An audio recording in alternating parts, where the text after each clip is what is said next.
Senator Durbin, a veteran legislator known for his principled defense of due process and immigrant rights, pulls back the curtain on Operation Metro Surge, a sprawling dragnet that has not only claimed innocent lives, but has now brought Minnesota's federal courts to their knees.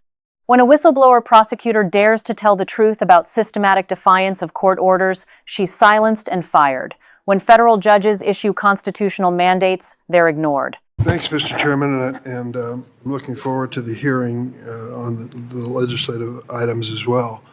I would just like to say a word. Over a span of more than a year, others have joined me in asking questions of judicial nominees. If they become judges, do they believe that their court orders need to be complied with, followed by the parties to a lawsuit? And there was some equivocation at the beginning. Senator Kennedy arrived and was outspoken and following court orders. I think most of us who practice law understand they have to be taken seriously. But then there came a standard answer after that, and some people were incredulous that we would even have to raise the issue. A judge issues an order, the party follows the order, period. But it turns out that's not the case. I commend to my colleagues an article on the front page of, if there is still a front page, of the New York Times this morning. It's entitled, "Surge in Immigration Cases in Minnesota Pushes Prosecutors and Judges to the Brink." It's a situation where a young lady who volunteered to try to help the immigration case docket, Julie Lee, has testified in court as to what she literally is facing when it comes to court orders that are not complied with.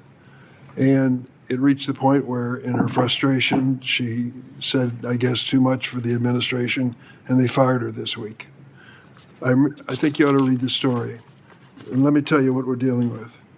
The remarks she made in court, according to this article, cost her job, where she'd been working on a temporary basis to help handle habeas petitions or court filings that compel the government to justify holding someone in custody. But her comments also open the window into a broader problem, how the courts in Minnesota are buckling beneath the weight of a deluge of cases arising from statewide campaign the administration called Operation Metro Surge.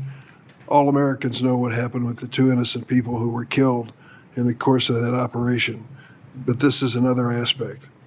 The article goes on to say the turmoil in the courts has demoralized prosecutors, outraged judges, exhausted defense lawyers, and left many immigrants languishing in detention in violation of court orders.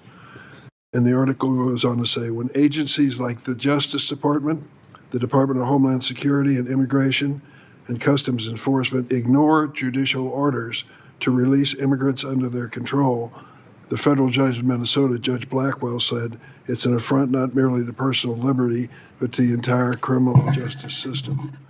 The judge is certainly outspoken and clear in his position. I'd like to read the statement, which was part of the official record. You were asking that? I ask consent that it be included. Without objection, it'll be included. Mr. Chair. I'm not finished. Oh, I'm sorry. If you don't mind. The judge said, if the government undertakes an enforcement operation of this scale, one that results in the detention of large numbers of people, including individuals who are lawfully present in the United States, then the government assumes a corresponding obligation to ensure that each detention complies with the Constitution and with court orders governing release. Volume, the judge said, that is, the volume of cases and matters, is not a justification for diluting constitutional rights, and it never can be.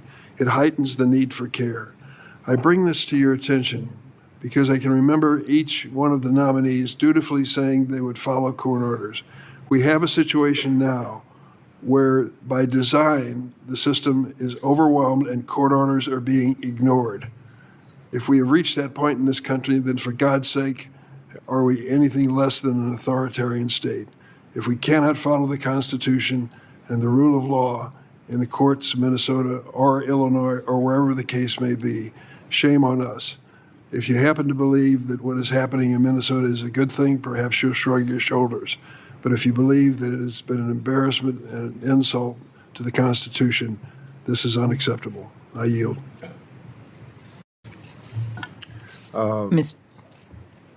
Senator Durbin's statement deserves to be understood in its full constitutional gravity. When a federal prosecutor, Julie Lee, testifies in open court about the government's refusal to comply with judicial release orders and is subsequently terminated for that testimony, we're not talking about bureaucratic inefficiency. We're talking about retaliation against truth-telling and the deliberate obstruction of justice.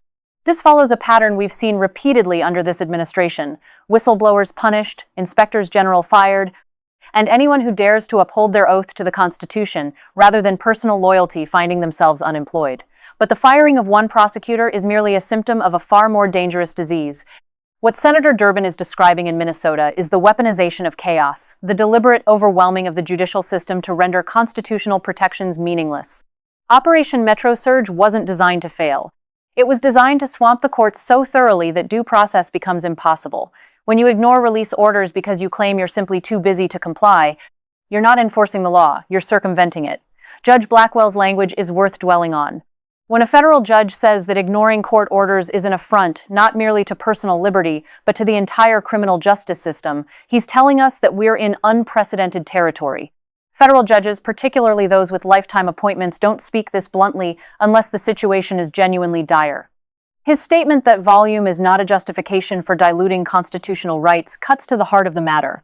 You don't get to violate the Constitution just because following it is inconvenient or resource-intensive. Remember that Senator Durbin spent over a year asking judicial nominees whether they would follow court orders. Those nominees gave the expected answers, the safe answers. But now we see the reality. When the executive branch decides court orders are optional, when the Department of Justice itself becomes a party to defying judicial authority, we've severed the fundamental separation of powers that defines our republic. The 2 innocent people killed during Operation Metro Surge have rightly received national attention. But as Durbin points out, there's another body count. We're not discussing the death of institutional legitimacy, the erosion of faith in our justice system, the normalization of lawlessness at the highest levels of government. When immigrants languish in detention in direct violation of court orders, when prosecutors are demoralized, judges outraged, and defense attorneys exhausted, the message is unmistakable. This administration believes it is above the law. Senator Durbin's question, "Are we anything less than an authoritarian state?" is not hyperbole. Authoritarian regimes are defined not by the absence of courts, but by the presence of courts that can be safely ignored when their rulings prove inconvenient to those in power. We're watching that playbook unfold in Minnesota, and there's no reason to believe it will stop there. Illinois, as Durbin notes, could be next. So could any state where federal enforcement operations collide with constitutional requirements. This is where we must recognize the stakes with absolute clarity. If federal agencies can systematically ignore judicial orders, if the rule of law becomes optional for those tasked with enforcing it, then every protection we claim to cherish becomes merely aspirational. Your right to due process, your right to be free from unlawful detention, your right to have your day in court, all of these exist only insofar as those in power choose to respect them. And this administration has made its choice. Senator Durbin ended with a conditional. If you happen to believe that what is happening in Minnesota is a good thing, perhaps you'll shrug your shoulders.